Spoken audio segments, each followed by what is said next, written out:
문제 1번. 프로펠러의 효율은 진행률에 비례하게 되는데 진행률이란 무엇인가? 1번 추력과 토크와의 비율. 2번 실용 피치와 지름과의 비율. 3번 실용 피치와 기하 피치와의 차. 4번 기하 피치와 지름과의 비율. 정답은 2번. 정답은 2번 실용 피치와 지름과의 비율입니다. 진행률은 프로펠러가 물이나 공기에서 얻은 추력과 관련된 피치를 그 프로펠러의 직경으로 나눈 값이며 이는 프로펠러의 효율을 결정하는 중요한 요인입니다.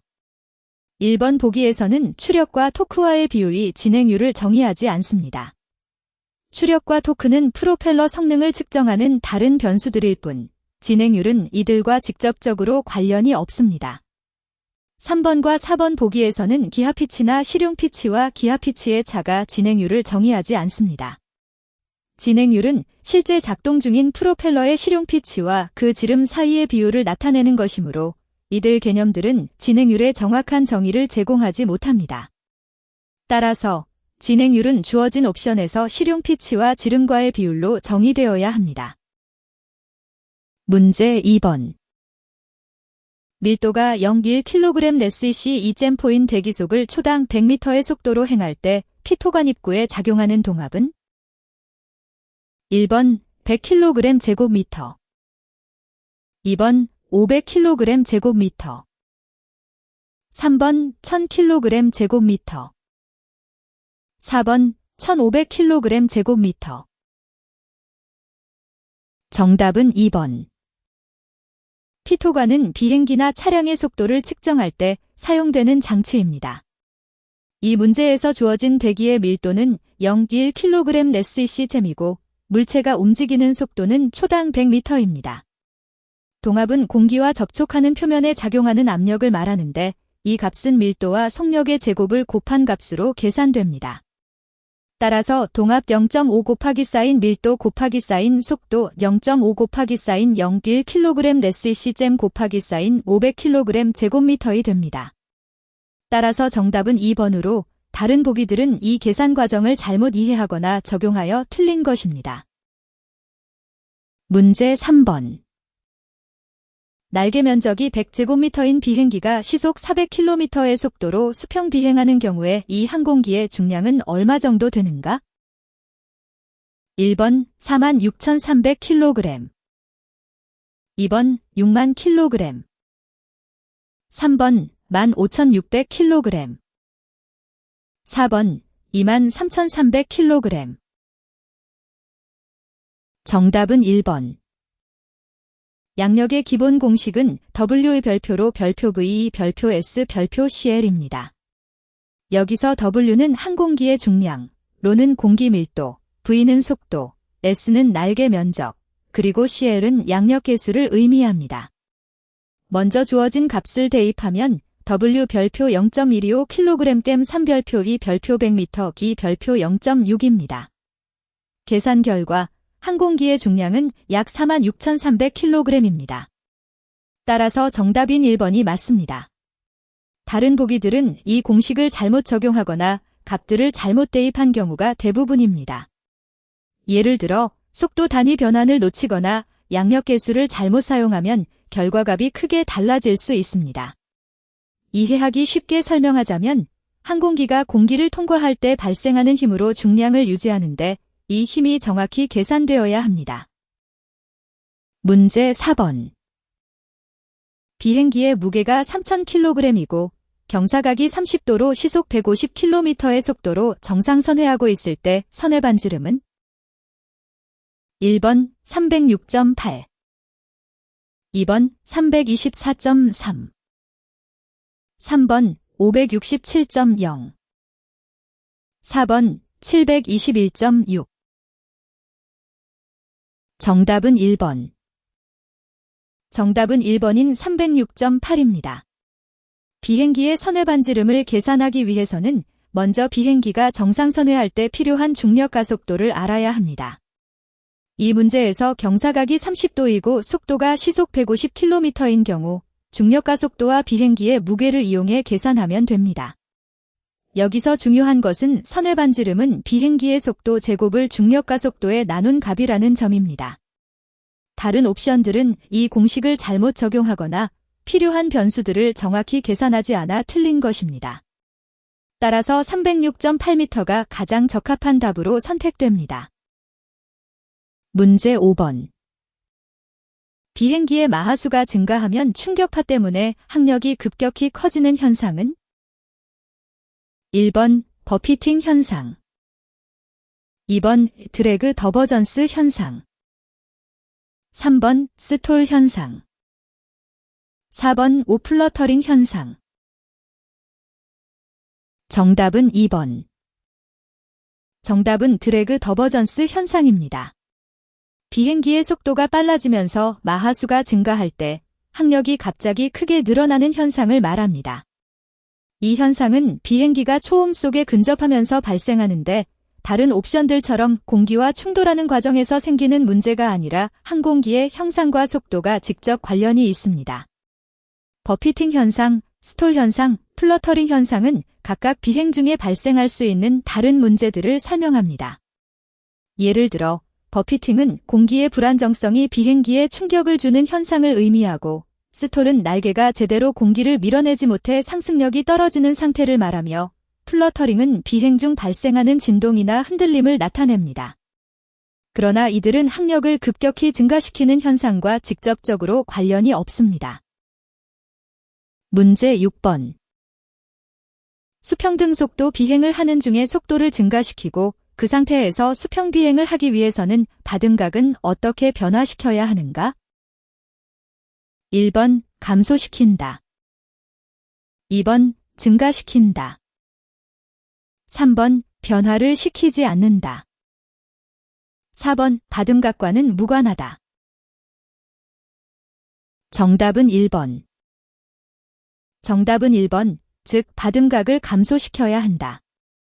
비행기의 수평등속 비행에서 속도를 증가시키면 공기 저항이 늘어나게 되는데 이때 비행기는 더 많은 추진력을 얻기 위해 엔진 출력을 높여야 합니다.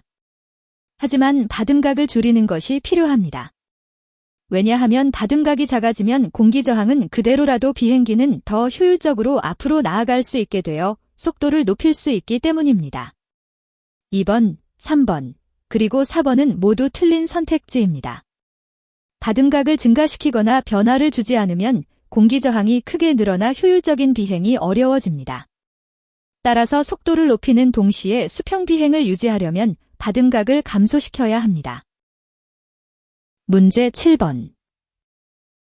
이륙 중량이 1500kg, 엔진 출력 250hp인 비행기가 해면 고도를 80%의 출력으로 시속 180km로 순항 비행할 때 양항비는?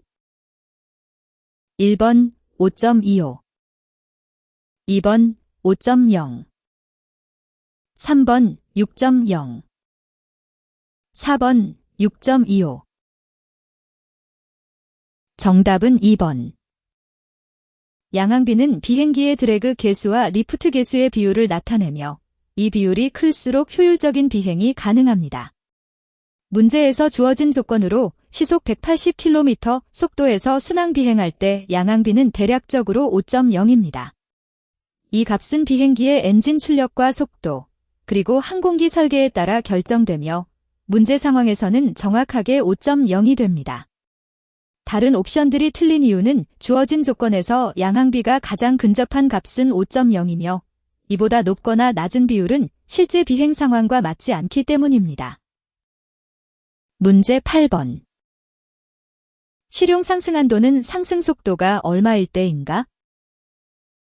1번 0.5m/s, 2번 1m/s, 3번 2m/s, 4번 10m/s. 정답은 1번.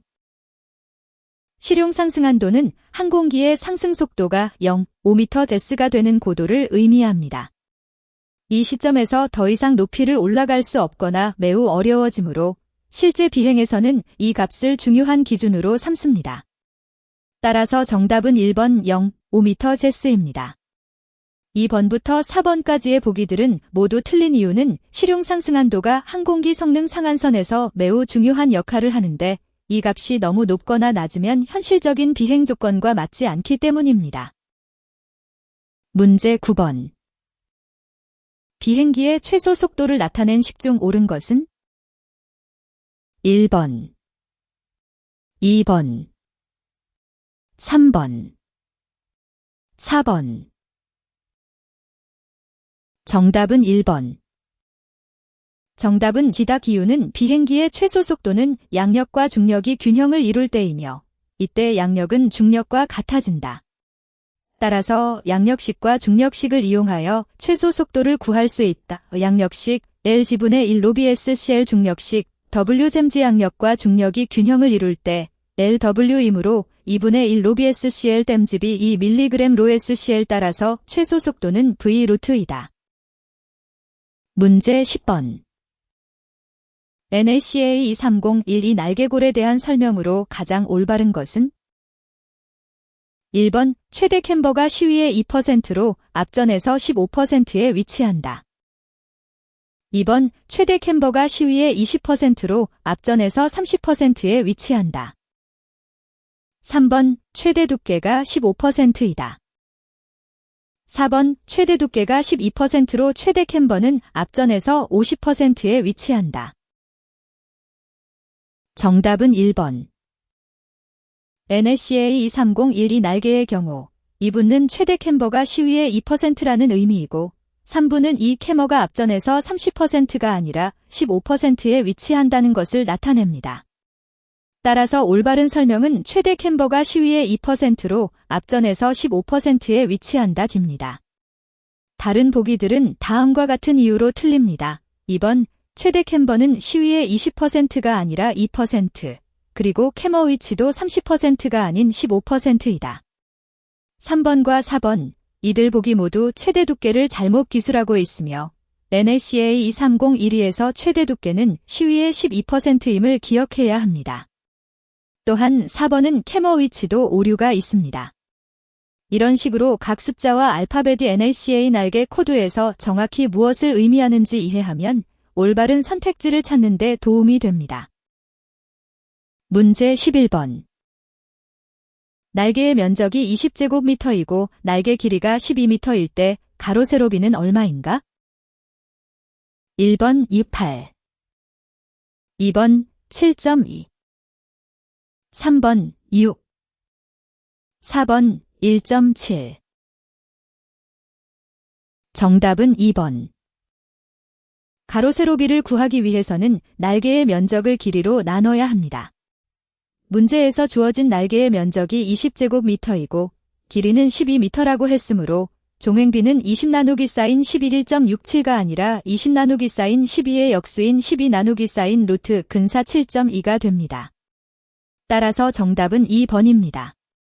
1, 3, 4번이 틀린 이유는 종횡비를 구하는 공식을 잘못 이해하거나 계산 과정에서 실수한 경우가 많습니다. 특히 길이와 면적을 직접 나누지 않고 그 비율의 역연산을 해야 함을 주의해야 합니다. 문제 12번. 비행기의 양력에 관계하지 않고 비행을 방해하는 유해 항력으로 볼 수 없는 것은? 1번 조파 항력, 2번 유도 항력, 3번 마찰 항력, 4번 형상 항력. 정답은 2번. 정답은 B번 유도 항력입니다. 유도 항력은 비행기의 양력을 발생시키는 데 필요한 항력으로 실제로는 비행을 돕는 역할을 합니다. 따라서 이 항력은 비행을 방해하는 유해 항력이라고 볼 수 없습니다. 반면에 조파 항력, 마찰 항력, 형상 항력은 날개. 정답은 D번 유도 항력입니다. 유도 항력은 비행기의 양력을 발생시키는 데 필요한 항력으로 실제로는 비행을 돕는 역할을 합니다. 따라서 이 항력은 비행을 방해하는 유해 항력이라고 볼 수 없습니다. 반면에 조파 항력, 마찰 항력, 형상 항력은 날개 표면과 공기의 접촉으로 인한 저항력을 의미하며 이러한 항력들은 비행기를 앞으로 나아가게 하는 양력을 방해하는 유해 항력입니다. 이들 항력은 비행 효율을 떨어뜨리고 연료 소비를 증가시키는 주요 요인으로 작용합니다. 2. 문제 13번. 헬리콥터가 전진 비행할 때 속도와 유도마력과의 관계로 가장 올바른 것은? 1번 전진 속도가 증가하면 유도마력은 증가한다. 2번 전진 속도가 증가하면 유도마력은 감소한다. 3번 전진 속도가 증가하면 유도마력은 변화하지 않는다. 4번 전진 속도가 증가하면 유도마력도 느리게 증가한다. 정답은 2번. 헬리콥터가 전진 비행할 때 유도마력은 실제로 감소합니다. 이는 헬리콥터의 날개가 공기와 상대적으로 느려지면서 발생하는 현상입니다. 즉, 헬리콥터가 앞으로 나아갈수록 그 자체의 속도 덕분에 날개가 공기를 더 적게 밀어내므로 유도마력이 줄어듭니다. 1번과 3번은 잘못된 이유로 전진 속도 증가는 실제로 유도마력을 감소시키기 때문입니다. 4번의 경우 느리게 증가라는 표현이 혼란을 주는데 헬리콥터는 전진하면서 유도마력이 오히려 줄어드므로 이 역시 옳지 않습니다. 따라서 정답은 2번이며 이를 이해하면 헬리콥터의 비행 원리를 더 잘 파악할 수 있습니다. 문제 14번. 헬리콥터에서 콜렉티브 피치 조종이란? 1번 메인 로우터 브레이드의 회전각에 따라 받음각을 조절하는 조작. 2번 메인 로우터 브레이드가 전진 회전 시 받음각을 감소시키는 조작. 3번 메인 로우터 브레이드의 양력을 증가, 감소시키는 조작. 4번 로우터 브레이드 회전축을 운동하고자 하는 방향으로 기울이는 조작. 정답은 3번. 정답은 3번입니다. 콜렉티브 피치 조종은 헬리콥터의 메인 블레이드 각도를 일괄 조절하여 전체적으로 양력을 증가시키거나 감소시킵니다. 이는 고도 상승이나 하강을 제어하는 주요 기능입니다. 1번과 2번은 특정한 방향으로만 받음각을 조절한다는 점에서 콜렉티브 피치 조종의 전체적인 양력 조절 개념을 잘못 이해하고 있습니다. 또한 4번은 사이클 피치 조작에 해당하며 이는 블레이드 각도를 회전 중 특정 시점에서만 바꾸어 헬리콥터 방향 전환과 같은 제어를 담당합니다. 따라서 콜렉티브 피치 조종은 전체적인 상승과 하강을 조절하는 메인 블레이드 각도의 일괄 조정이며 이는 고도 조절에 직접적으로 관련이 있습니다. 문제 15번. 프로펠러의 기세 미소길이 D하어에 발생하는 미소양력이 DL 항력이 DD이고 이때의 유입각이 알파라면 이 미소길이에서 발생하는 미소추력 DT는? 1번 DT DL 코사인 알파, DD 사인 알파. 2번 DT DL 코사인 알파 플러스 DD 사인 알파. 3번 DT DL 사인 알파, DD 코사인 알파. 4번 DT DL 사인 알파 플러스 DD 코사인 알파. 정답은 1번. 정답은 1번 DT DL 코사인 알파, DD 사인 알파입니다. DL 렐퍼, DL 시오즈, DD, 디드신. 2번은 항력의 방향을 잘못 계산했고 3번과 4번은 각각 코사인과 사인 함수를 잘못 적용하여 틀렸습니다. 쉽게 말해 프로펠러에서 발생하는 미소양력과 항력이 주어졌을 때 그 방향성에 맞게 각각의 성분을 추출하고 이를 적절히 더하거나 빼줘야 합니다. 문제 16번. 비행기의 가로안정의 날개가 가장 중요한 요소이다. 가로안정을 유지시키는 가장 좋은 방법은? 1번 날개의 캠버를 크게 한다.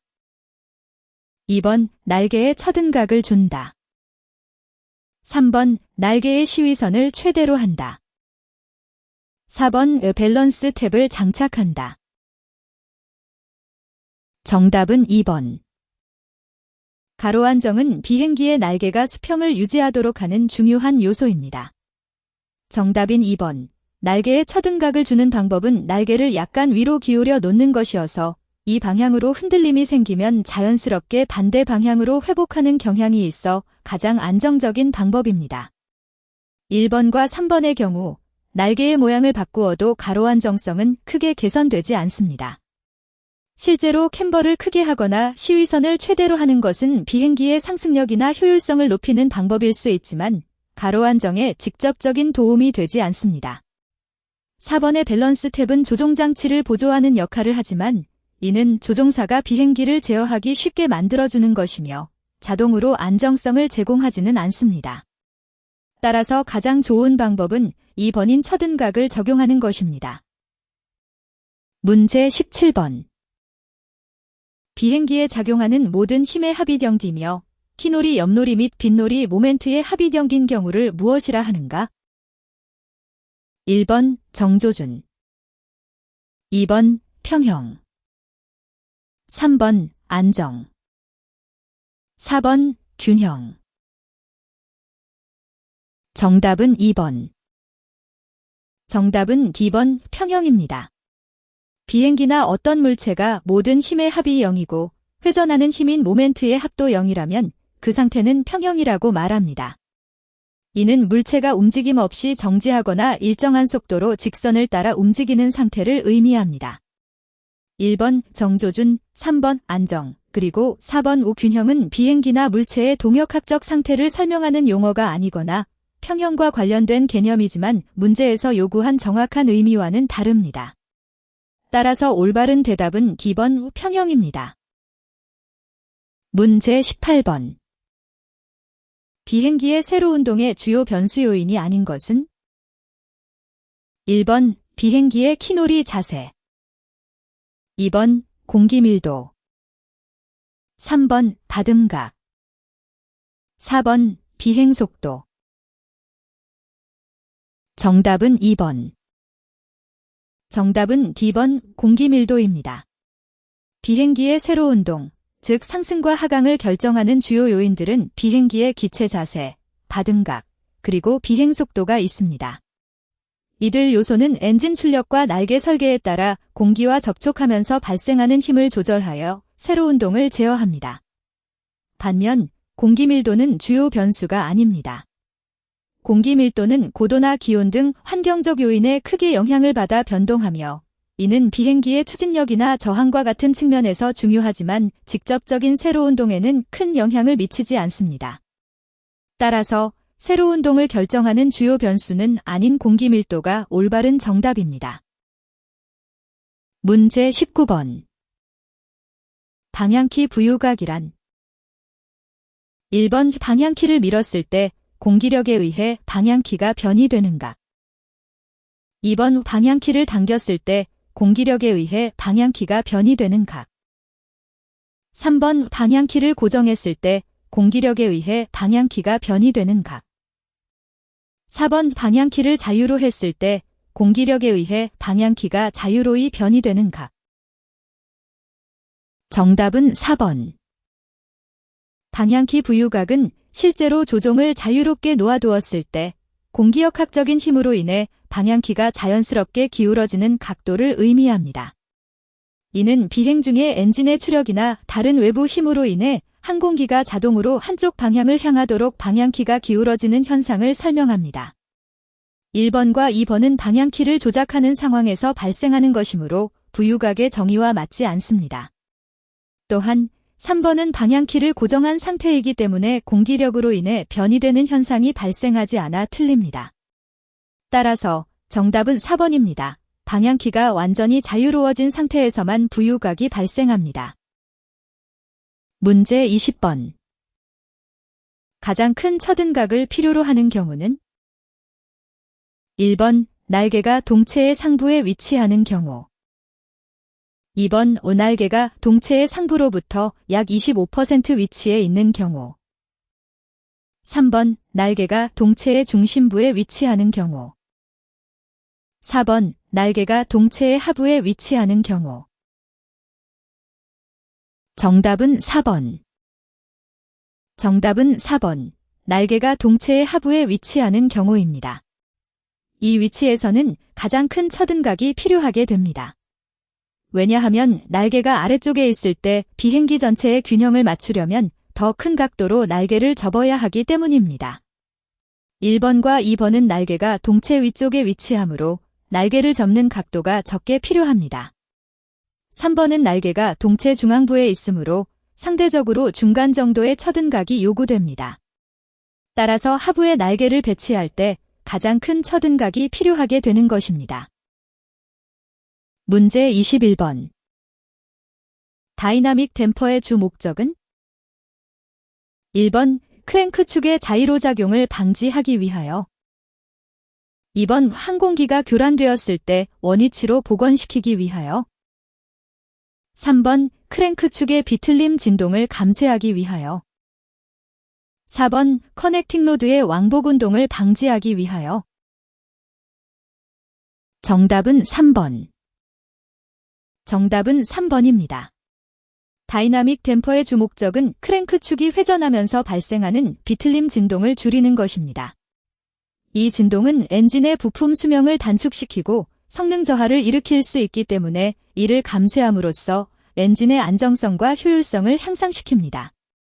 다른 보기들은 다음과 같은 이유로 잘못되었습니다. 1번, 자이로작용은 크랭크 축의 회전에 영향을 주는 현상이지만 이는 다이나믹 댐퍼의 주 목적과 직접적으로 관련되어 있지 않습니다. 2번, 항공기와 관련된 내용으로 엔진 내부에서 발생하는 진동 제어와는 무관합니다. 4번, 커넥팅 로드의 왕복 운동은 크랭크 축의 회전에 따라 자연스럽게 발생하며 이를 방지하기 위한 장치가 아닌 감쇄를 목적으로 하는 다이나믹 댐퍼와 관련이 없습니다. 문제 22번. 터빈 기관에 있어 트림의 가장 큰 목적은? 1번, 스로틀 레버를 서로 일치시키는 것. 2번, 기관의 최대 추력을 확립하는 것. 3번, 압축비를 높이는 것. 4번, 배기압력을 조절하는 것. 정답은 2번. 트림의 주요 목적은 기관이 최대 추력을 내도록 하는 것입니다. 이를 통해 기관은 가장 효율적으로 작동하며 출력과 성능을 극대화할 수 있습니다. 스로틀 레버를 일치시키는 것이나 압축비를 높이는 것, 배기압력을 조절하는 것은 트림의 일부 과정이 될 수 있지만 그것들이 주요 목적이 아닙니다. 따라서 정답은 2번입니다. 문제 23번. 초기 압력 및 최적이 각각 P50cm의 V0.03세제곱미터인 상태에서 정압 과정으로 V0.3세제곱미터이 되었다. 이때 하여진 일의 양은 얼마인가? 1번 50kJ, 2번 135kJ, 3번 150kJ, 4번 175kJ. 정답은 2번. 정답은 2번 135kJ입니다. 정압 과정에서 일의 양을 계산할 때 공식 WP 별표 V를 사용합니다. 여기서 P는 상수인 압력이고 V는 최적 변화량입니다. 문제에서 주어진 초기 압력은 50N 제곱센티미터이며 이 값을 파스칼로 변환하면 50만 파가 됩니다. 최적 변화량 V는 0.3세제곱미터, 0.03세제곱미터, 0.27세제곱미터입니다. 따라서 일의 양은 W 도심만 별표 0.27 13만 5천 J 135kJ가 됩니다. 다른 보기들은 이 계산 과정에서 압력 변환 또는 최적 변화량을 잘못 계산한 경우입니다. 문제 24번. 가스터빈 기관의 윤활유 펌프의 압력 펌프와 배유 펌프의 용량 비교에 대해 가장 올바른 것은? 1번, 압력 펌프가 크다. 2번, 배유 펌프가 크다. 3번, 용량은 같다. 4번, 항공기별로 다르다. 정답은 2번.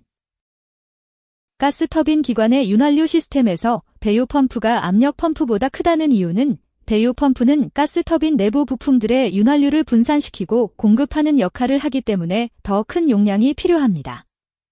반면 압력 펌프는 주로 윤활유의 압력을 높여 배유 펌프로 전달하기 위한 작동에 필요한 양보다 적은 양의 유체를 다루므로 크기가 작습니다. 따라서 2번이 올바른 답변이고 다른 보기들은 각각 특정 상황에서만 해당하거나 잘못된 정보입니다. 문제 25번. 열역학 제2법칙을 설명한 내용으로 틀린 것은? 1번 에너지 전환에 대한 조건을 주는 법칙이다. 2번 열과 기계적 일 사이의 에너지 전환을 말한다. 3번 열은 그 자체만으로는 저온 물체로부터 고온 물체로 이동할 수 없다. 4번 자연계에 아무 변화를 남기지 않고 어느 열원의 열을 계속하여 일로 바꿀 수는 없다. 정답은 2번. 열역학 제2법칙은 에너지 변환 과정에서 효율이 100%가 될 수 없다는 것을 말합니다. 즉, 열을 일로 전환하는 과정에서 일부 열은 항상 환경으로 흩어집니다. 따라서 결과 기계적 일 사이의 에너지 전환을 말한다는 설명만으로는 열역학 제2법칙의 핵심 개념인 효율성의 한계를 충분히 반영하지 못합니다. 다른 보기들 중에서는 1번은 에너지 변환 과정에서 일어나는 조건을 말하며 이는 제2법칙이 지향하는 내용과 부합합니다. 또한 3번과 4번은 열역학 제2법칙의 중요한 개념인 열의 방향성과 에너지 효율의 한계를 잘 설명하고 있습니다. 따라서 정답은 2번입니다. 문제 26번. 마력에 관한 설명 내용으로 가장 관계가 먼 것은?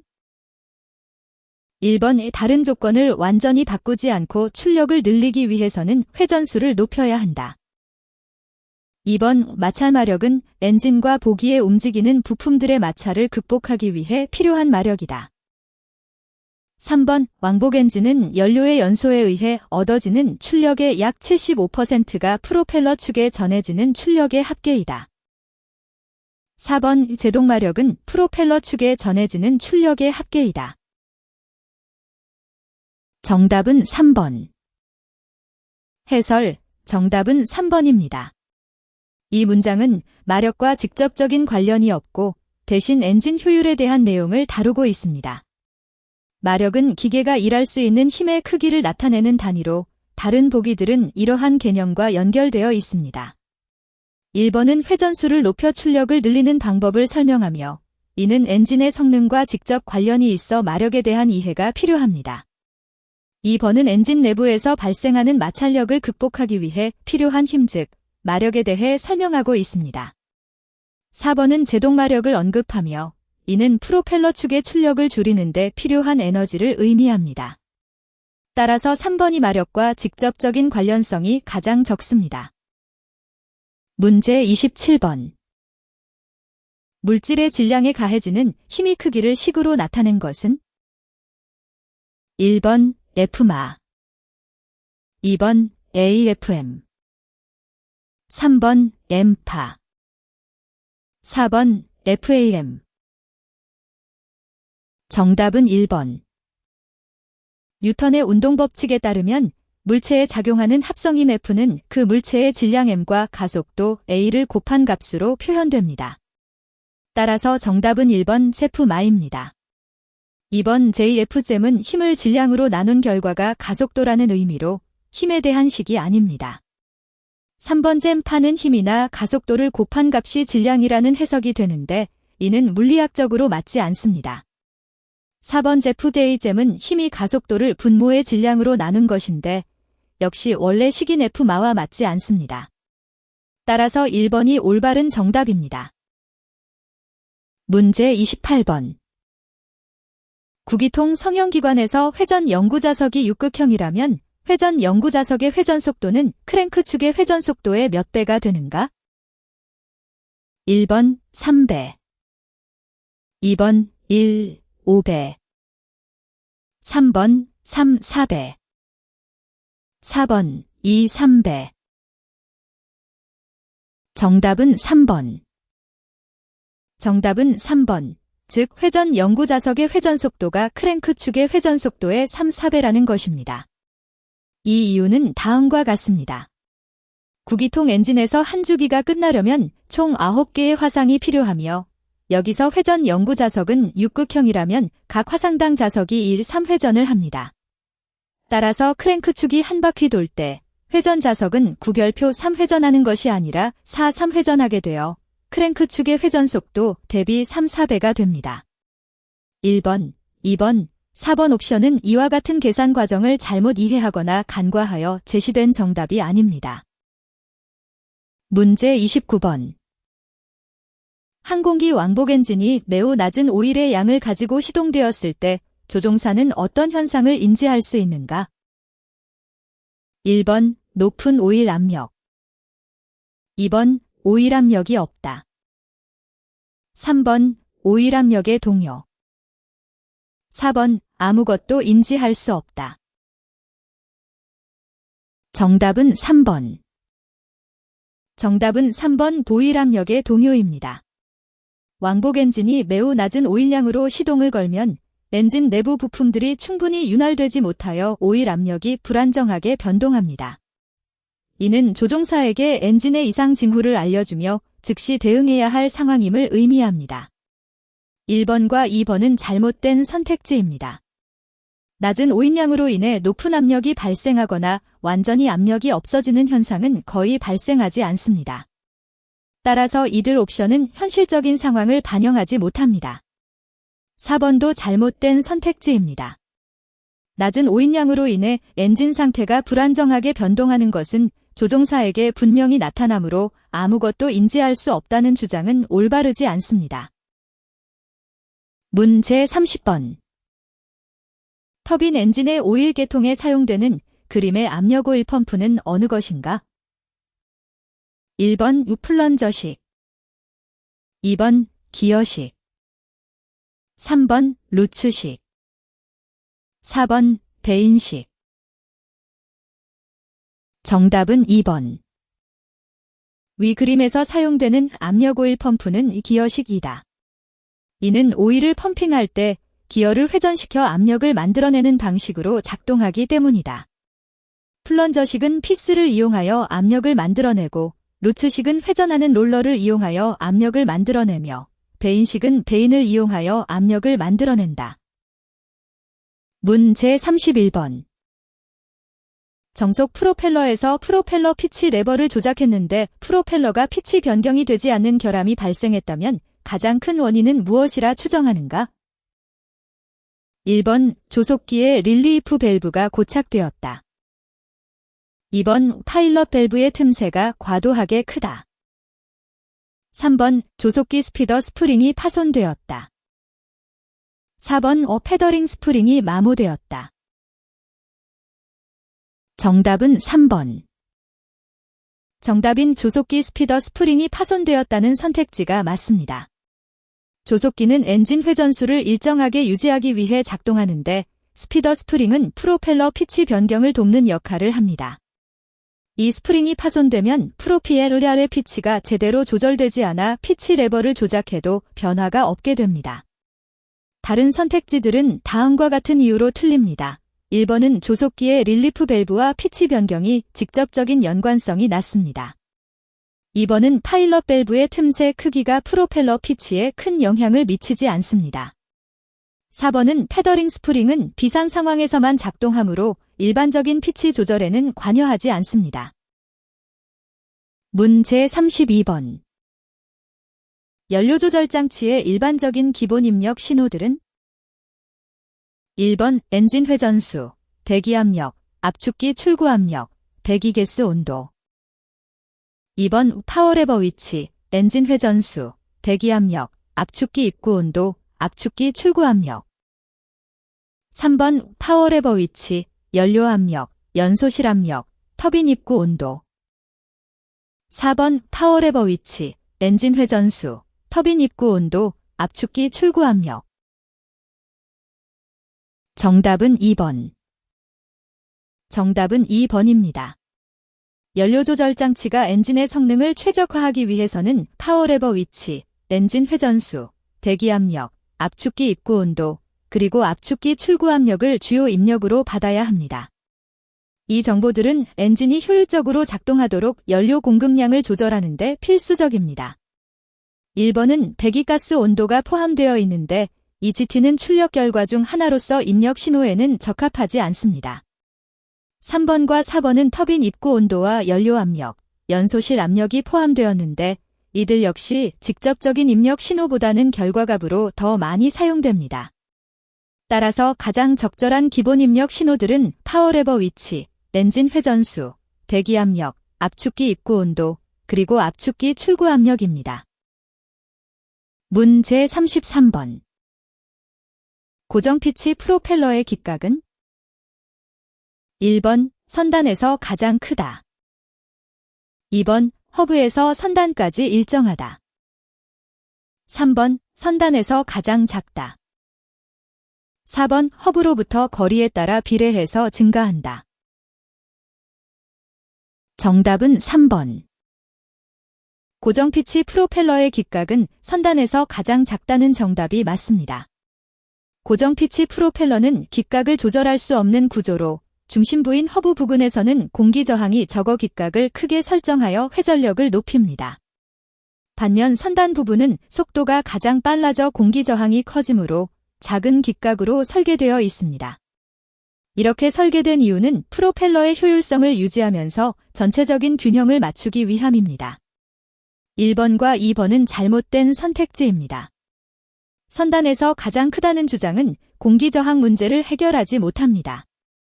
또한 기각이 허브부터 선단까지 일정하다는 주장은 프로펠러의 효율성을 저하시키므로 실용적이지 않습니다. 4번도 잘못된 선택지입니다. 기각이 거리에 비례해 증가한다는 것은 실제 공기역학적 원칙과 맞지 않으며 이는 프로펠러 성능을 크게 떨어뜨릴 수 있습니다. 문 제34번. 사극 회전자석과 보상되지 않은 브레이커 캠을 가진 이중 마그네토를 장착한 7기통 성형 엔진에서 가장 회전이 느린 것은 1번 브레이커 캠, 2번 회전자석, 3번 크랭크 축, 4번 배분기.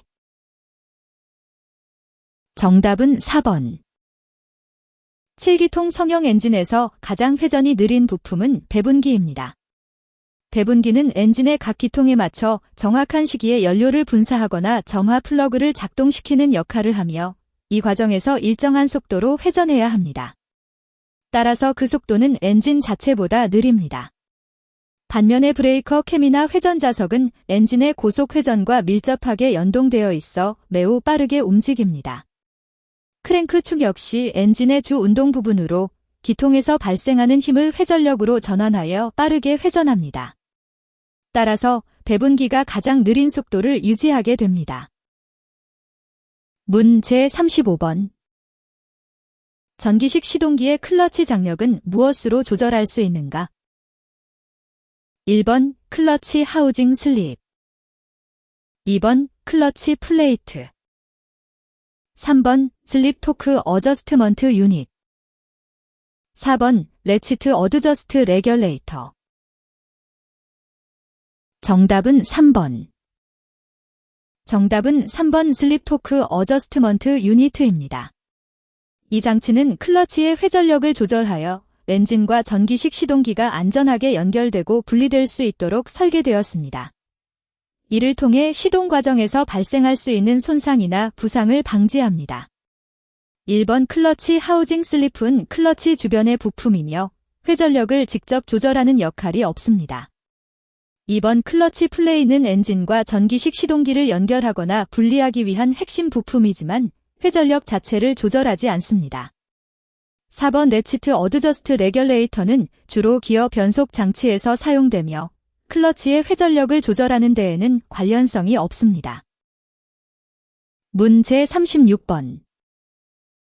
터보제트 엔진의 고속 성능의 우수성, 터보프롭의 우수성을 결합하여 제작한 엔진은 1번 터보팬 엔진, 2번 터보셰프트 엔진, 3번 램제트 엔진, 4번 로켓 엔진.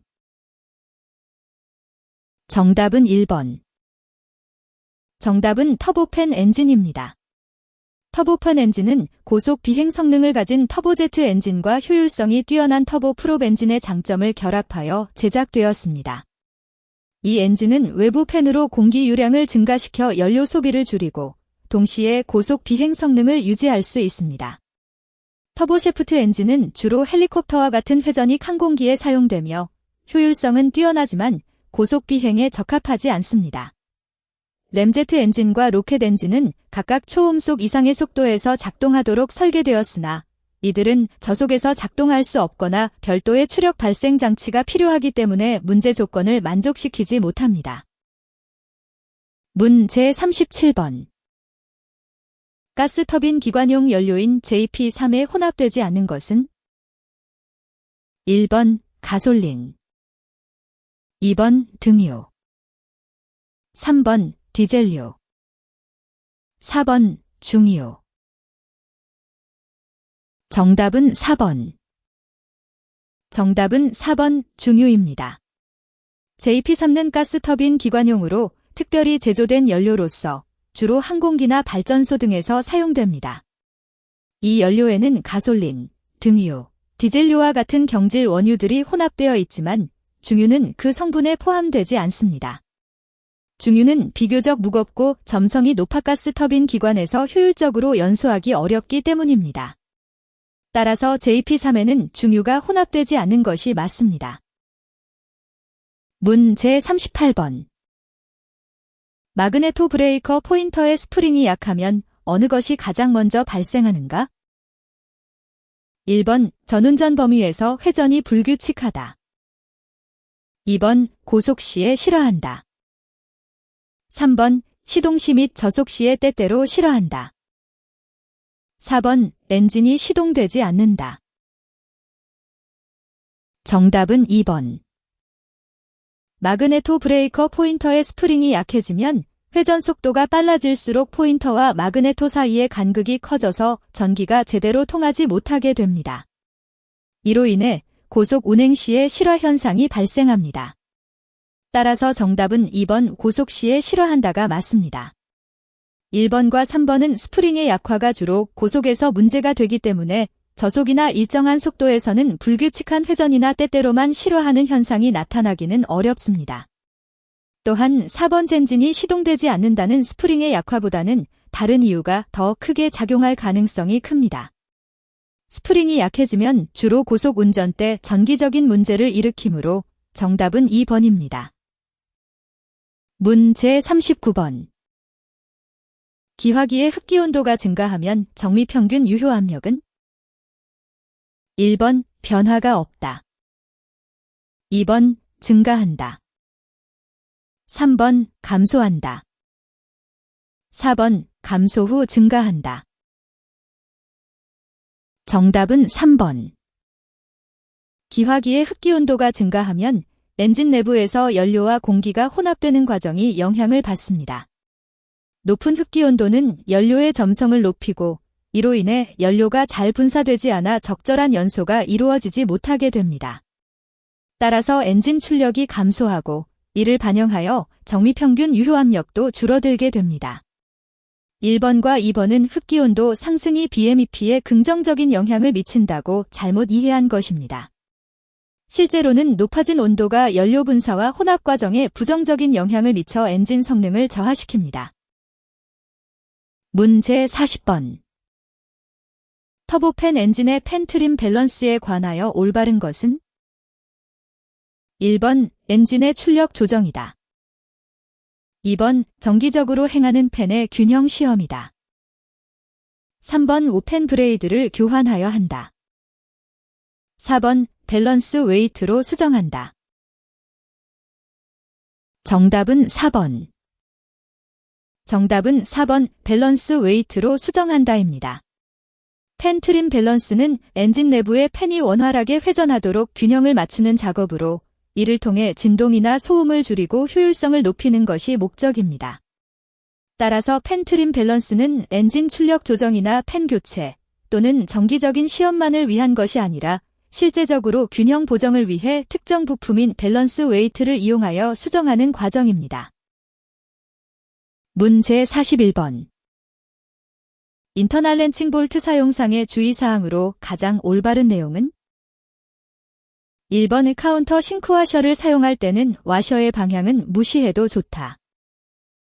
2번 UMS와 나스의 인터널 렌칭 볼트의 호환은 나스를 MS로 교환이 가능하다. 3번 너트의 아래는 충격에 강한 연질이 와셔를 사용한다. 4번 이 볼트에는 연질이 너트를 사용한다. 정답은 2번. 정답은 2번입니다. 인터널 렌칭 볼트의 경우 MS와 나스라는 두 가지 주요 표준이 있습니다. 이 중에서 나스 볼트는 MS 볼트와 완전히 호환되므로 특정 조건 하에서는 나스 볼트를 MS 볼트로 교체할 수 있습니다. 하지만 다른 옵션들은 모두 잘못되었습니다. 예를 들어 1번은 카운터 싱크 와셔 사용 시 와셔의 방향을 무시하면 안 됩니다. 와셔의 방향이 맞지 않으면 조임력이 떨어질 수 있습니다. 또한 3번과 4번은 일반적으로 연질이 와셔나 너트를 사용하는 것이 아니라 볼트와 함께 사용되는 부품들이 강도와 성능을 유지하도록 설계되어 있기 때문입니다. 간단히 말해 인터널 렌칭 볼트는 특정 표준 내에서 호환성이 중요하며 이를 무시하면 문제가 발생할 수 있습니다. 문제 42번. 타이어 휠에 부착되어 있는 퓨즈 플러그를 가장 올바르게 설명한 것은? 1번 타이어 내의 공기 압력을 조절한다. 2번 제동장치의 과도한 사용으로 타이어면에 과도한 열이 발생하여 타이어 내부의 공기 압력 및 온도가 과도하게 높아졌을 때 퓨즈 플러그가 녹아 공기 압력이 빠져나가 타이어가 터지는 것을 방지한다. 3번 타이어 교환 시 공기 압력을 빼기 위한 것이다. 4번 타이어 내부의 온도를 조절하는 것이다.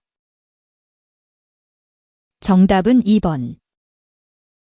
정답인 2번은 퓨즈 플러그의 주요 기능을 정확하게 설명하고 있습니다.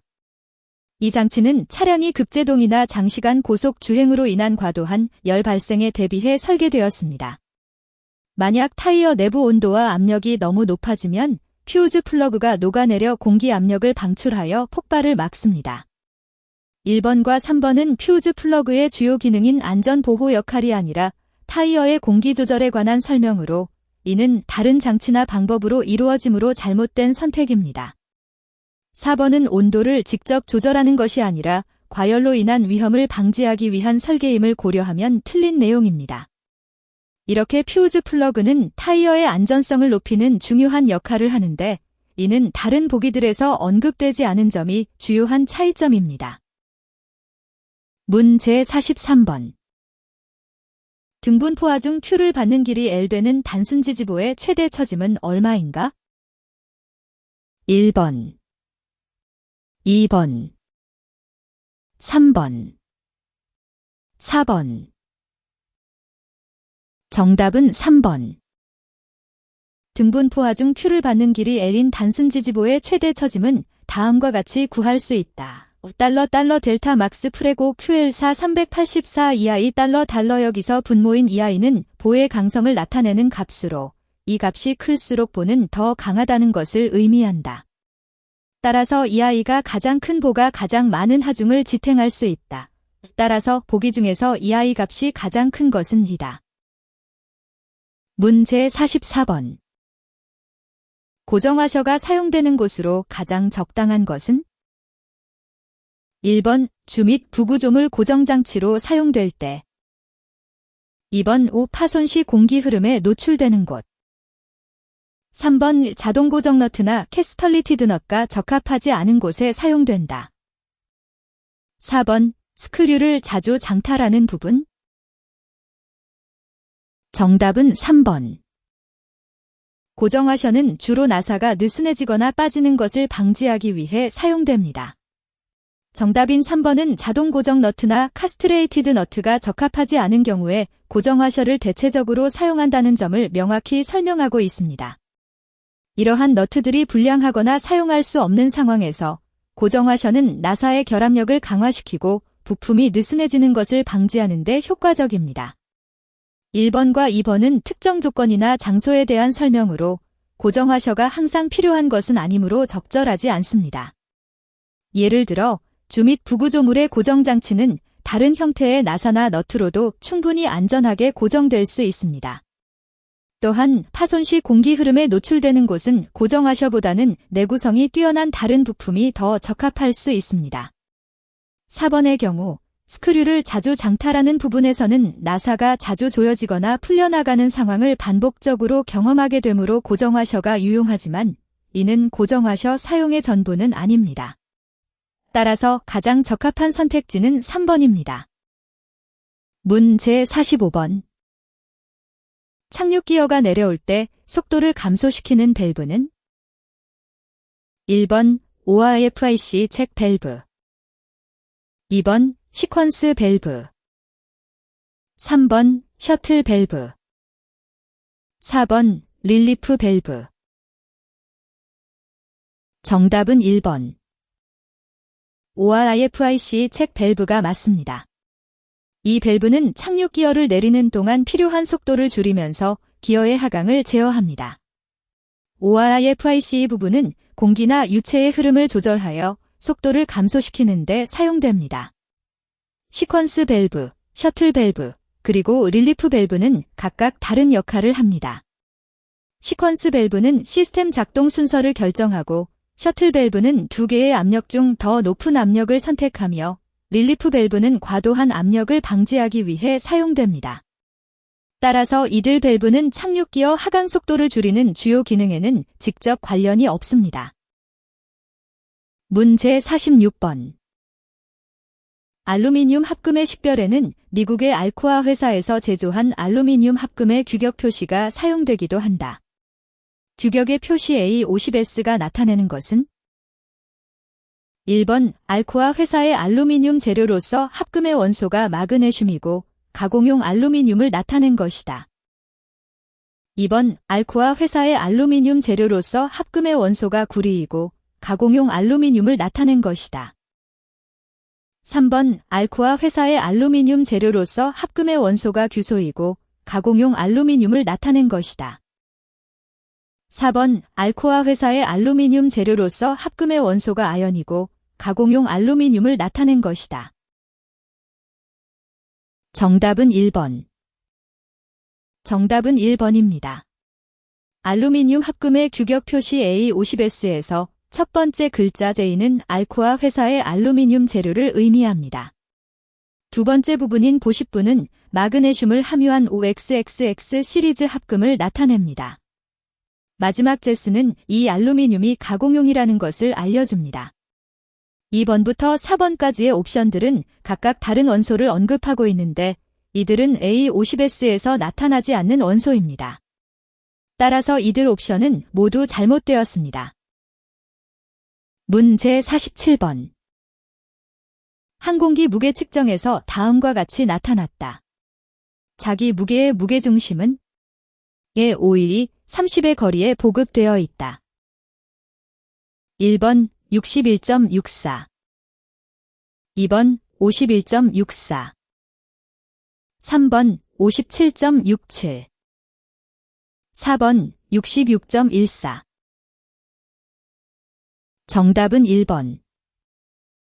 무게중심은 무게와 위치의 곱의 총합을 무게의 총합으로 나눈 것이다. 따라서 각 부분의 무게와 위치를 곱한 값을 모두 더한 후 총 무게로 나누어 주면 된다. 이 문제에서는 리터당 8g의 오일이 마이너스 30의 거리에 보급되어 있으므로 이 부분의 무게와 위치를 계산하여 전체 무게와 위치에 더해준다. 계산 결과 무게중심은 61.64이 된다. 문 제48번. 17ST의 언표준 규격 재료기호 표시로 가장 올바른 것은 1번 A, 2번 D, 3번 AD, 4번 DD. 정답은 2번. 정답은 D번 D입니다. 언표준 규격에서 재료 기호를 나타낼 때 철강제의 경우 알파벳 D가 사용됩니다. 여기서 17ST는 강철의 일종을 의미하며 이에 해당하는 재료 기호는 단순히 D로 표시됩니다. 따라서 A, AD, 그리고 DD는 언표준에서 정해진 재료 기호와 맞지 않습니다.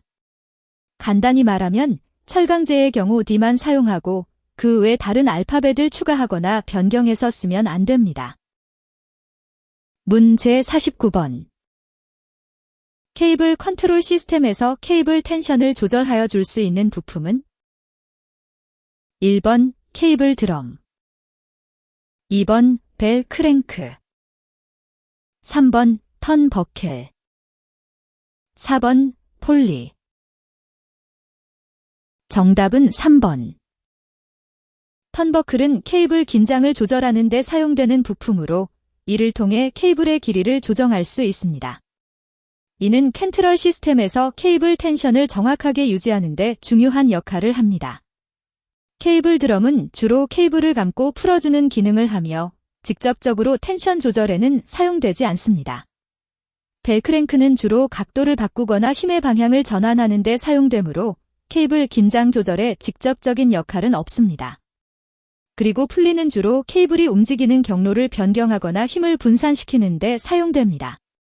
따라서 케이블 긴장을 조정하는 데 가장 적합한 부품은 턴버켈입니다. 문제 50번.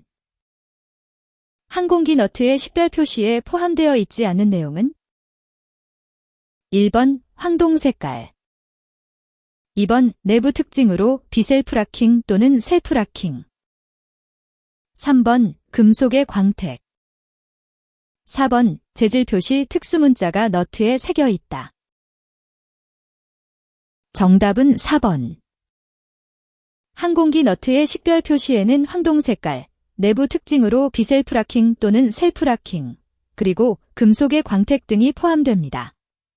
그러나 재질 표시 특수 문자가 너트에 새겨져 있는 것은 일반적으로 항공기 너트 식별 표시에서 제외되어 있습니다.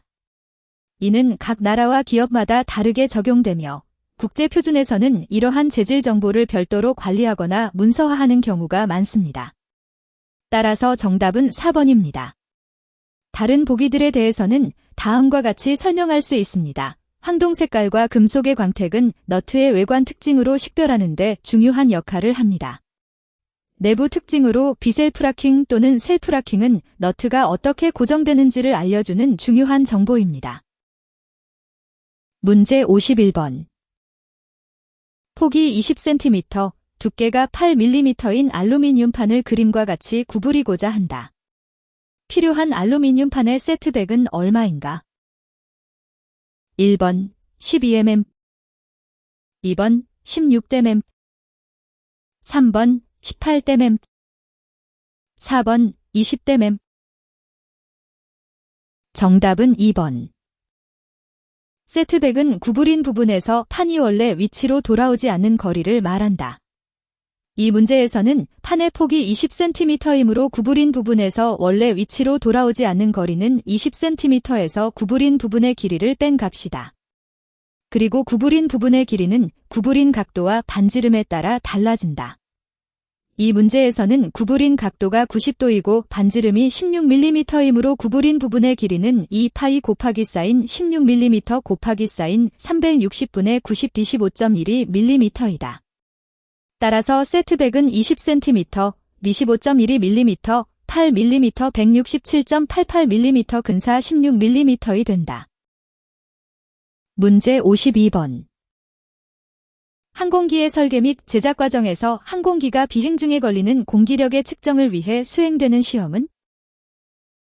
1번 진도 시험, 2번 풍동 시험, 3번 비행하중 시험, 4번 목형 시험. 정답은 2번. 정답은 풍동 시험입니다. 항공기의 설계 단계에서 우리는 실제 비행 조건을 모방하여 공기와의 상호작용을 연구해야 합니다. 풍동에서는 작은 크기의 모형이나 실제 크기의 일부를 이용해 다양한 속도와 각도로 바람을 불어넣어 항공기가 받는 공기력을 측정합니다. 진도 시험, 비행하중 시험, 그리고 목형 시험은 모두 항공기 개발 과정에서 중요한 역할을 하지만 이들 시험은 풍동 시험과 달리 비행 중의 공기력 직접 측정에는 관여하지 않습니다. 예를 들어 목형 시험은 실제 비행 전에 조종석이나 설계 요소들을 검증하는 데 사용됩니다. 문제 53번. 주익에 걸리는 굽힘력을 견디는 것은 주로 어떤 것인가? 1번 스킨, 2번 스파어, 3번 리브, 4번 스트링어. 정답은 2번. 정답은 스파어입니다. 주익의 굽힘력을 견디는 주요 구조물이 바로 스파어입니다. 스파어는 주익 내부에서 가장 강하고 큰 부품으로 날개를 위아래로 접히지 않게 고정시키는 역할을 합니다.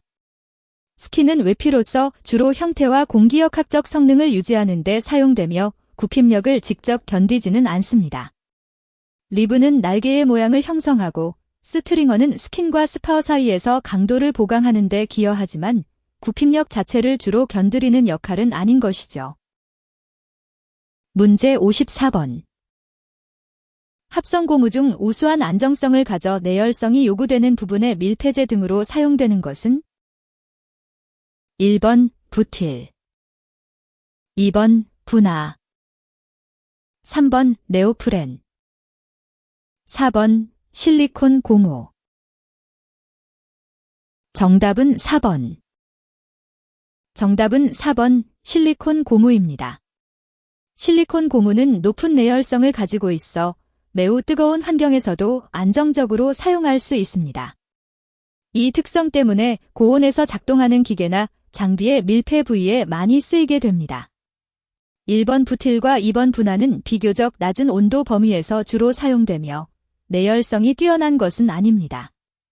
3번 네오프렌은 우수한 화학 안정성을 가지고 있지만 실리콘 고무만큼의 고온 내성은 없습니다. 따라서 이 문제에서는 내열성이 가장 중요한 요건으로 작용하여 실리콘 고무가 최적의 선택이 됩니다. 문제 55번. 그림은 수송기의 VN 선도를 나타낸 것이다. 이 그림에서 A와 D의 연결선은 무엇을 나타내는가? 1번 양력계수, 2번 돌풍 하중계수, 3번 설계상 주어진 한계 하중계수, 4번 설계 순항 속도. 정답은 3번. A와 D의 연결선은 최대한 중량을 실을 수 있는 최대 중량선을 나타낸다. 설계상 주어진 한계 하중계수가 정답인 이유는 수송기의 구조적인 한계와 안전성을 고려하여 설계 단계에서 미리 정해진 최대 하중을 의미하기 때문이다. 따라서 이 값을 넘어서는 하중을 싣는 것은 안전의 위험을 초래할 수 있다.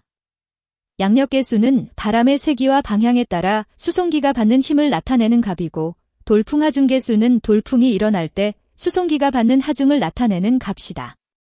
설계 순항 속도는 수송기가 안전하게 항해할 수 있는 최대 속도를 의미한다. 문제 56번. 0.0625인치 두께의 금속판 2개를 접하기 위하여 8분의 1인치 직경의 유니버셜 리벳을 사용하려고 한다. 최소한의 RIBT 길이는 얼마가 되어야 하는가? 1번 4분의 1인치, 2번 8분의 1인치, 3번 16분의 5인치, 4번 16분의 7인치.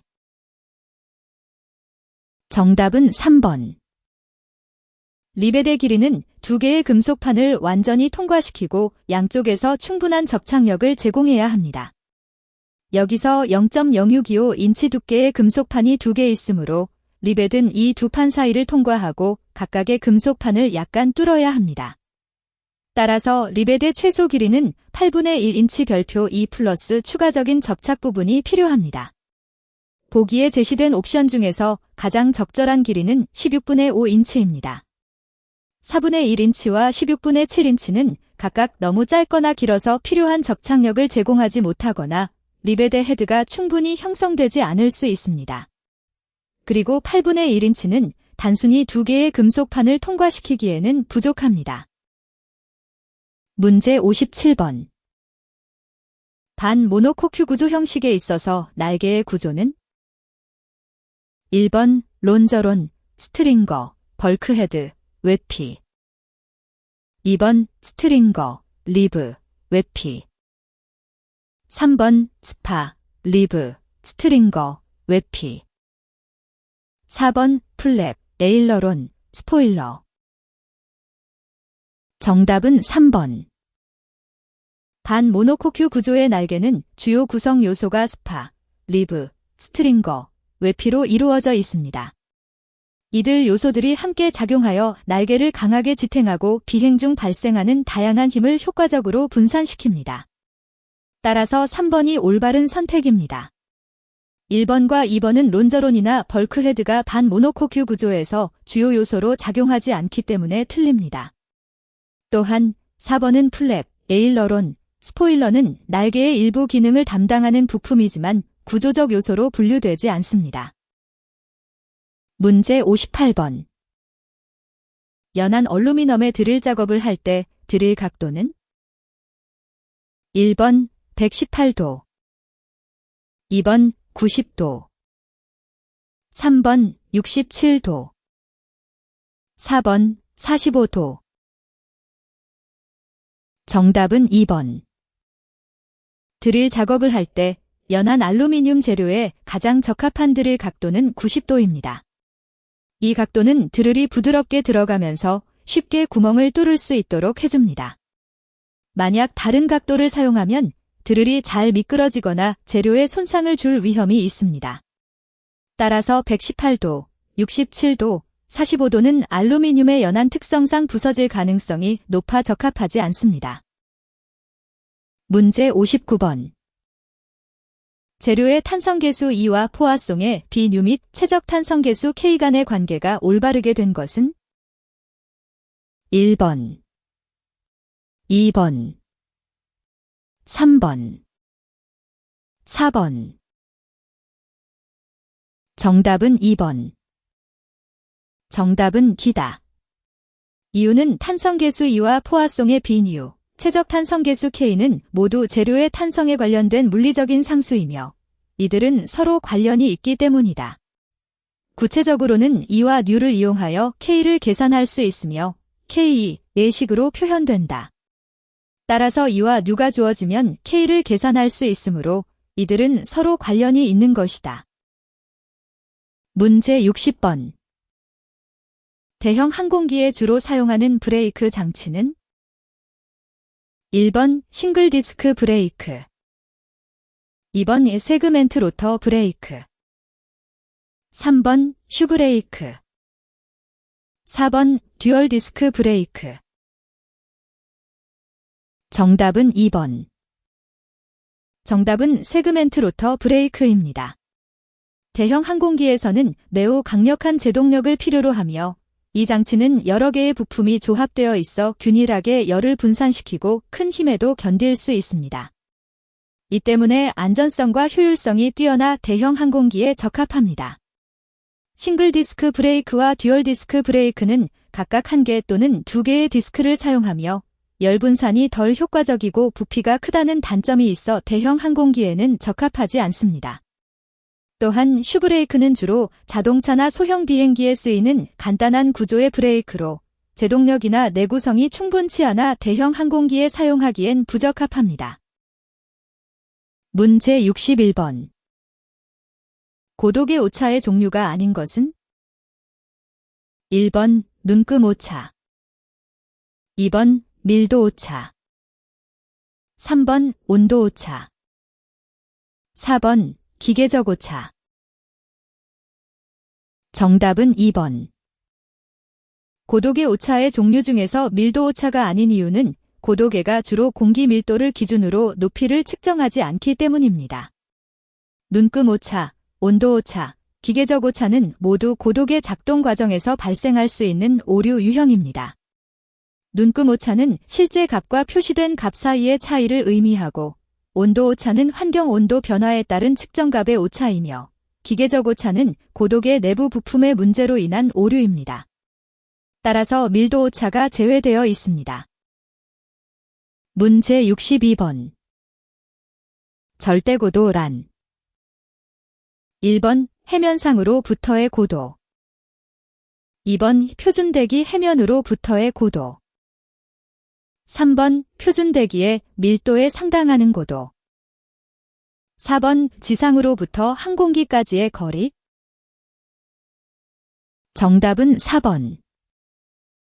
절대고도는 지상부터 항공기까지의 실제 수직 거리를 말합니다. 이는 비행 중인 항공기가 얼마나 높이 떠 있는지를 정확하게 측정하기 위한 개념입니다.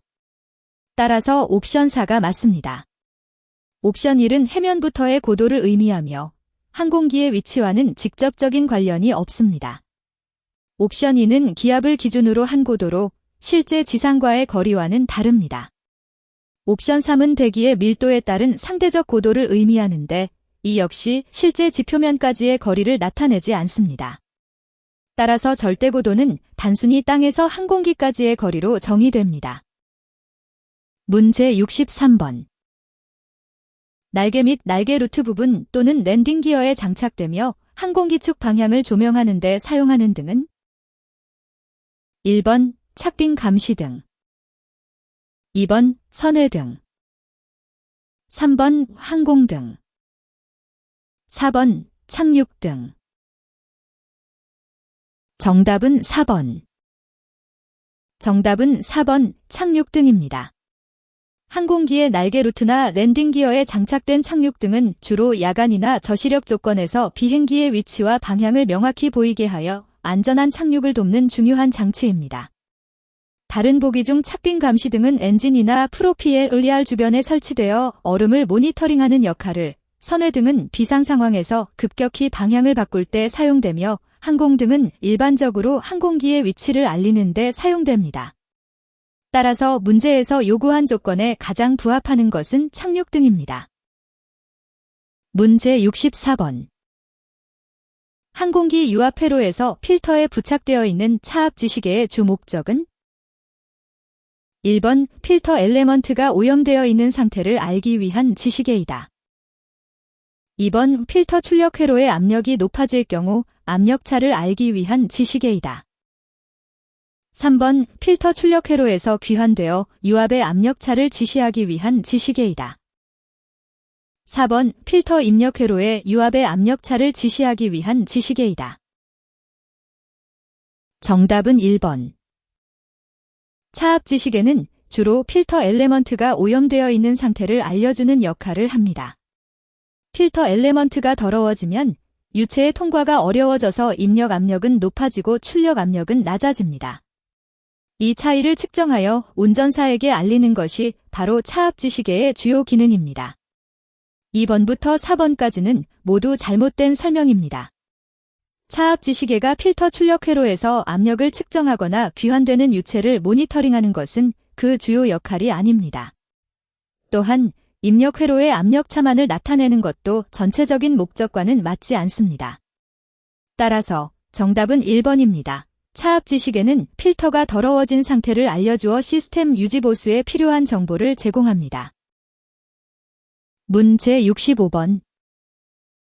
도플러 항법 장치를 갖고 있는 항공기가 정상 장거리 비행을 하기 위하여서는 도플러 레이더에서 얻어진 정보만으로는 지구에 대한 상대관계가 확실치 않으므로 기수방위의 정보를 얻기 위하여 다음과 같은 장치를 하게 되는데 이 장치와 가장 관계되는 것은 1번 자동 방향 탐지기, 2번 자이로 콤파스, 3번 초단파 전 방향 표시기, 4번 무지향성 표시 시설. 정답은 2번.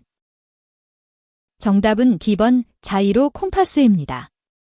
도플러 항법 장치는 비행기의 속도와 방향을 알려주지만 지구의 회전과 같은 외부 요인으로 인해 정확한 기수방위 정보를 얻는데 한계가 있습니다. 자이로 콤파스는 지구의 자전에 영향받지 않고 비행기의 실제 방향을 정밀하게 알려주므로 도플러 항법과 함께 사용하면 더 정확한 항법이 가능합니다. 다른 옵션 중에서 ADF와 VOR는 라디오 신호를 이용해 방위 정보를 제공하지만 이들은 지상시설에 의존적이어서 장거리 비행에서는 항상 사용할 수 없습니다. NDB 역시 지상의 무선 표지대를 활용함으로 같은 이유로 적합하지 않습니다. 따라서 도플러 항법과 함께 정확한 기수방위 정보를 얻기 위해서는 자이로 콤파스가 가장 효과적입니다. 문제 66번. 익스터널 파워를 컨트롤 및 프로텍션 기능을 하는 파트는 1번 GCU, 2번 ELCU, 3번 BPCU, 4번 TRU. 정답은 3번. BPCU가 맞습니다. BPCU는 비행기의 외부 전원 공급을 제어하고 보호하는 주요 장치입니다. 이를 통해 안전하게 전기를 배포하고 문제가 발생했을 때 시스템을 보호합니다. GCU, ELCU, TRU는 각각 발전기 제어, 비상 조명 제어, 변환 정류 기능에 특화되어 있어 외부 전원의 제어와 보호에는 직접 관련이 없습니다.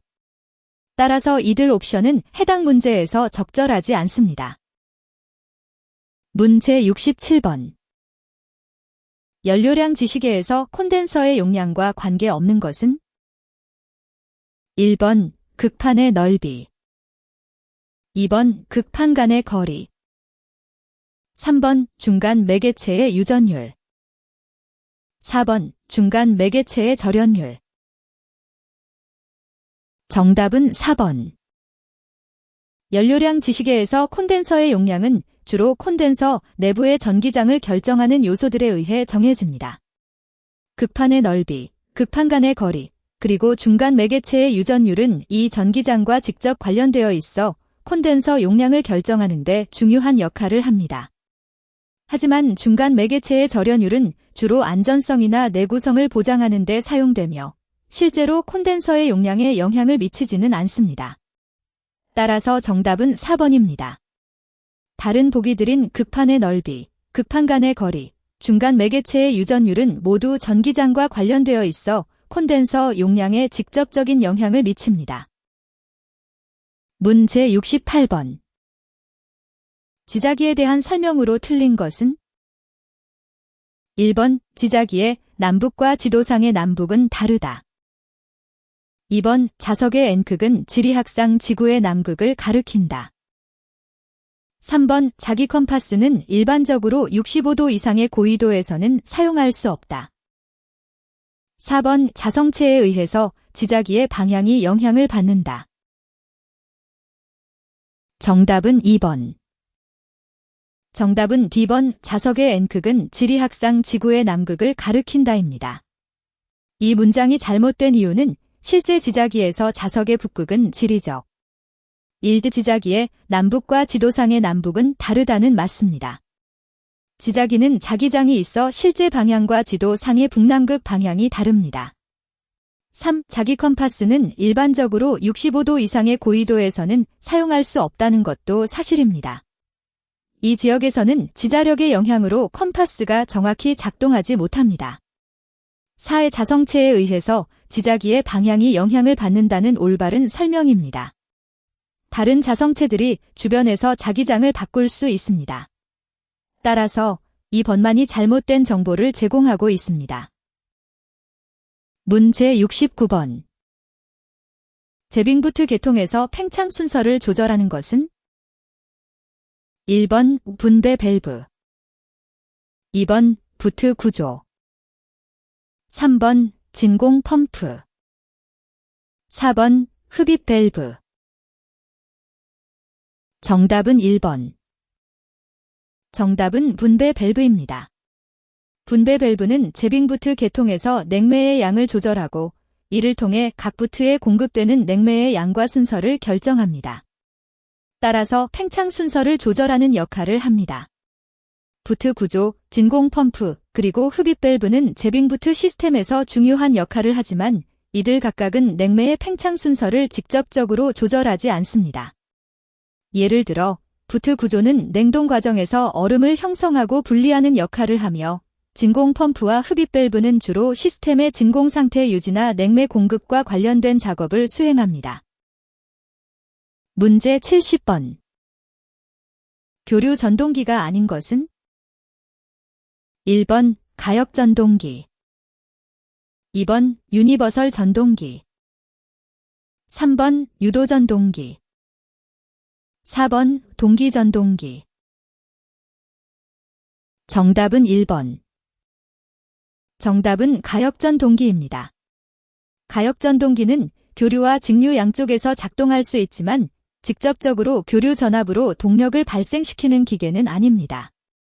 반면에 유니버설 전동기, 유도 전동기, 그리고 동기 전동기는 모두 교류 전기를 이용해 회전하는 특성을 가지고 있습니다.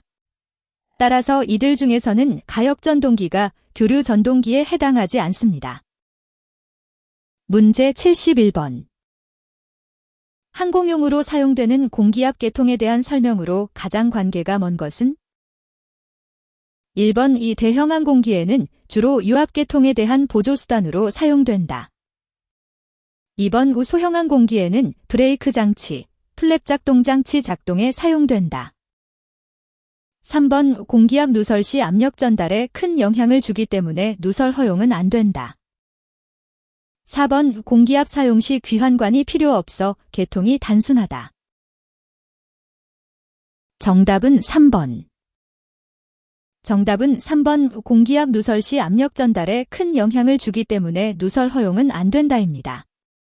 이 문장은 항공기의 공기압 계통이 완벽하게 작동해야 함을 강조하지만 실제 항공기에서 중요한 것은 공기압 시스템의 보조적 역할이나 구체적인 사용 사례가 더 직접적으로 관련되어 있다는 점입니다. 다른 보기들은 각각 항공기에서 공기압 계통이 실제로 어떤 역할을 하는지에 대해 설명하고 있습니다.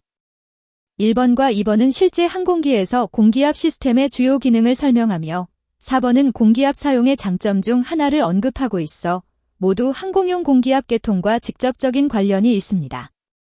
하지만 3번은 누설에 대한 문제점을 지적하는 데 집중하여 실제 시스템 설계나 작동에서 가장 중요한 측면만을 강조하기 때문에 정답으로 선택되었습니다.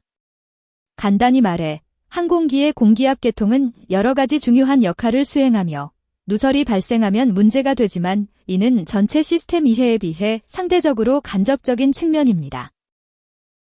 문제 72번. 윈드실드의 제어장치로서 적합한 방법이 아닌 것은?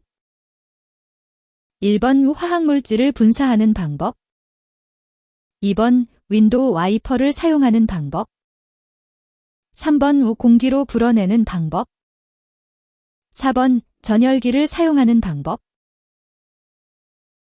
정답은 4번. 정답은 4번 전열기를 사용하는 방법입니다. 이 방법은 안전상의 문제와 효율성 측면에서 문제가 있습니다.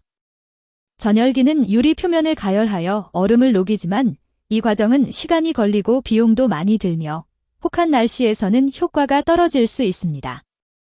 반대로 화학물질 분사, 공기로 불어내기, 윈드실드 WIPR 사용은 얼음이나 눈을 즉각적으로 제거하는 데 효과적입니다. 이러한 방법들은 안전하게 운행할 수 있도록 신속히 도움을 줍니다. 따라서 윈드실드의 제어장치로서 가장 적합하지 않은 것은 전열기 사용입니다. 문제 73번. 알칼리 축전지의 전해액 점검으로 옳은 것은? 1번 비중과 액량은 측정할 필요가 없다. 2번 비중과 액량은 때때로 측정할 필요가 있다. 3번 비중은 측정할 필요가 없지만 액량은 측정하고 정확히 보존하여야 한다. 4번 비중은 정해진 점검일 시에 매회 점검할 필요가 있다. 정답은 3번. 알칼리 축전지의 경우 액량을 정확하게 유지하는 것이 중요합니다. 액량이 부족하면 배터리 내부에서 발생하는 화학 반응에 문제가 생길 수 있으며 이는 전기 생산 능력을 떨어뜨릴 수 있습니다. 따라서 정기적으로 액량을 확인하고 보충해야 합니다. 비중은 일반적으로 알칼라인 배터리에서는 중요한 지표가 아니며 주로 상온에서의 밀도를 나타내지만 이는 알칼리 축전지의 성능에 직접적인 영향을 미치지 않습니다. 따라서 비중 측정은 별도로 필요하지 않습니다. 1번과 2번 보기에서는 액량이 중요함에도 불구하고 이를 간과하거나 부적절하게 처리하려는 경향이 있습니다.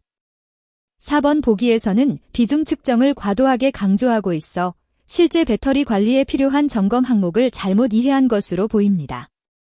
따라서 정답은 3번으로 액량만 철저히 관리하면 됩니다. 문제 74번. 유압계통에서 체크 밸브의 주 목적은? 1번 압력 조절, 2번 역류 방지, 3번 기포 방지, 4번 비상시 유압 차단. 정답은 2번. HECK 밸브의 주목적은 유체가 역방향으로 흐르지 못하게 하는 역류 방지를 위한 것입니다. 따라서 체크 밸브는 유압 시스템에서 유체의 정확한 방향성을 유지하고 필요할 때 유체의 흐름을 제어합니다.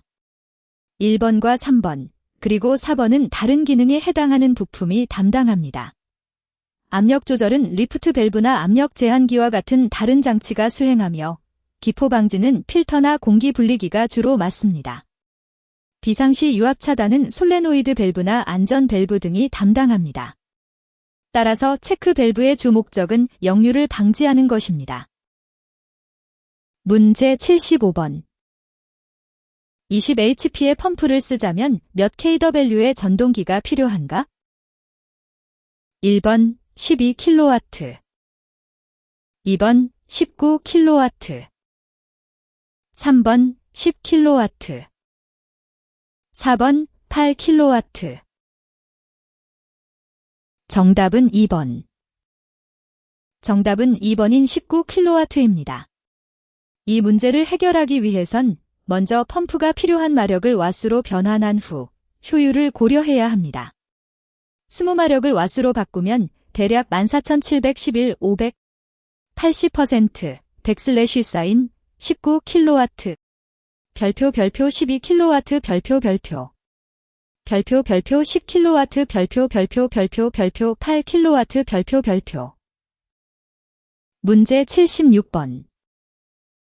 수동 비행 시 조종사가 조종관을 움직이기 위하여 참고해야 할 기본 정보는? 1번 항공기의 자세, 2번 항공기의 위치, 3번 항공기의 속도, 4번 항공기의 고도. 정답은 1번. 정답은 항공기의 자세입니다. 조종사는 항공기를 수동으로 조종할 때 비행기의 현재 자세를 파악해야 합니다. 이는 날개와 기체가 지면과 이루는 각도나 비행기 전체의 방향 등을 의미합니다. 이러한 정보를 바탕으로 조종관을 움직여 항공기를 안정적으로 제어할 수 있습니다. 항공기의 위치, 속도, 고도는 중요하지만 이들 정보만으로는 직접적인 조작에 필요한 자세 변화를 정확히 판단하기 어렵습니다. 따라서 이러한 요소들은 보조적 정보로 활용되지만 주요한 결정을 내리는 데에는 항공기의 현재 자세가 가장 중요한 역할을 합니다. 문제 77번. 버든 튜브를 사용할 수 있는 계기는? 1번 고도계, 2번 속도계, 3번 승강계, 4번 증기압식 온도계. 정답은 4번. 증기압식 온도계가 버든 튜브를 사용하는 이유는 이 온도계에서는 기체의 압력을 측정하여 온도를 알아내는데 이를 위해 공기가 밀봉된 공간에서 압력 변화를 관찰해야 합니다. 버든 튜브는 이러한 압력 변화를 정확하게 측정할 수 있는 장치로 증기압식 온도계의 중요한 구성 요소입니다. 반면에 고도계, 속도계, 승강계는 각각 높이, 속도, 상승 및 하강을 측정하는 데 사용되며 이러한 기능들은 버든 튜브를 필요로 하지 않습니다. 따라서 이들 옵션은 버든 튜브와 직접적인 연관성이 없습니다. 문제 78번. 위성통신 장치 중 감지 제어계는? 1번 안테나의 도래 방향을 검출하는 방법, 2번 안테나의 방향이 위성을 향하도록 제어하는 안테나 구동 제어 장치, 3번 전파를 수신하여 방위 오차를 검출, 4번 오차 신호를 동기 검파하여 오차의 크기와 부호를 검출할 기능이 없다. 정답은 2번. 감지 제어계는 위성 통신 장치에서 안테나 방향을 정확하게 위성 위치에 맞추기 위한 시스템입니다. 이는 안테나를 자동으로 조정하여 통신의 신호 손실을 최소화하고 항상 위성을 향하도록 제어하는 역할을 합니다. 1번과 3번은 오차 검출 기능을 설명하는데 이는 감지 제어계가 하는 일 중 일부일 뿐 전체적인 기능을 정확히 표현하지 못합니다. 또한 4번은 오차 신호를 동기 검파하여 오차의 크기와 부호를 검출하는 중요한 기능이 없다고 말하는데 실제로는 이 부분이 감지 제어계의 핵심 기능 중 하나입니다. 따라서 정답인 2번은 위성통신장치에서 안테나 방향을 조정하여 항상 위성을 향하도록 제어하는 역할을 가장 잘 설명하고 있습니다. 문제 79번. 객실압력 조절기의 작동은 무엇에 의해 조정되는가? 1번 압축 공기압, 2번 객실 공기압, 3번 램 공기압, 4번 블리드 공기압. 정답은 3번. 객실압력 조절기는 비행기 안의 공기를 적정 수준으로 유지하기 위해 램 공기압을 기반으로 작동합니다. 램 공기압은 날개 뒤쪽에서 발생하는 자연적인 압력을 말하는데 이는 객실 내부의 압력을 조절할 때 중요한 역할을 합니다. 반면에 1번과 2번 옵션인 압축 공기압과 객실 공기압은 객실 내부의 상태를 나타내는 것이지 그 자체로 조절 기능을 하는 것은 아닙니다. 또한 4번의 블리드 공기압은 엔진에서 뽑아낸 공기를 조절하는 시스템으로 객실 압력 조절에는 직접적으로 관여하지 않습니다. 문제 80번. 보이스 레코드 컨트롤 패널의 이레이즈 스위치의 기능인 것은? 1번 스위치 1초 푸시 시 지워짐, 2번 스위치 2초 이상 푸시 시 지워짐, 3번 스위치 푸시 시 VU 미터 바늘이 청색까지 갔다옴, 4번 스위치 푸시 시 VU 미터 바늘이 조금 움직임. 정답은 2번. 음성 녹음 장치의 제어 패널에서 이레이즈 스위치를 2초 이상 누르면 녹음을 지우는 기능을 합니다.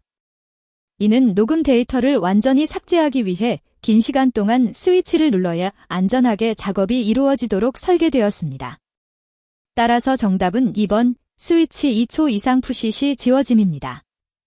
다른 보기들은 다음과 같은 이유로 틀립니다. 1번은 너무 짧은 시간 동안 스위치를 눌러서 녹음을 삭제하는 것은 안전하지 않으며 실수로 데이터가 삭제되는 것을 방지하기 위해 긴 시간이 필요합니다. 3번과 4번은 VU 미터와 관련된 기능으로 이는 음성의 볼륨을 측정하고 표시하는 역할을 하므로 이레이즈 스위치와 직접적인 연관성이 없습니다.